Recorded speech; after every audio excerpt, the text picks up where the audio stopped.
Hello, today we're continuing to talk about section 6.1, solving quadratic equations using the square root property and completing the square.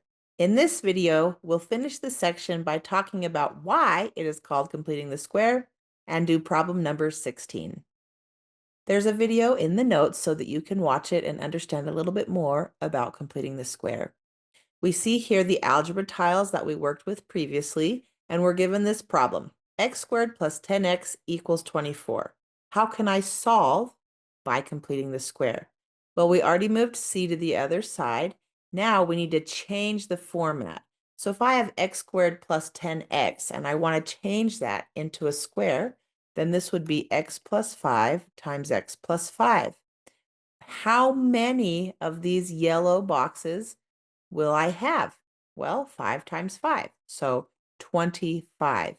Completing the square is how many do I need to make this picture a square? I need 25. If I add 25 to the left side, I need to make sure to add 25 to the right side. Then I see that these are the same binomials, so x plus 5 quantity squared, and add 24 plus 25 to get 49. Then you can continue to solve. So let's do it in problem 16. How do I solve by completing the square?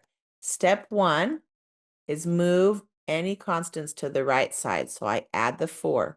Step 2 is change the form, so I take half of b, keeping the same sign. So now I have x minus 6 squared, and then I square this number to get 36, and I add that to the other side. So x minus 6 quantity squared equals 40, and I can take the square root of both sides. So x minus 6 equals plus or minus the square root of 40, and then I add 6. So x equals 6 plus or minus, and I simplify this. So 40 is 4 times 10, and so I can take out the square root of 4, which is 2, and then I'd have plus or minus 2 root 10. Let's try B. Same process. X squared minus 2x. I want to add the 41 to the other side to get negative 19. So negative 60 plus 41, negative 19. And then I can change forms. So this will be x half of b, so minus 1 quantity squared. And then I take this number and square it and add it to the other side. So then I have x minus 1 squared equals negative 18, and I can take the square root of both sides. So x minus 1 equals plus or minus the square root of negative 18. And 18 is 9 times 2, so then I can simplify by taking out the square root of 9, which is 3. In the end, x will equal 1, add that to the right side, plus or minus square root of 9 is 3, root 2, and the square root of negative 1 is I. Okay, let's try one more.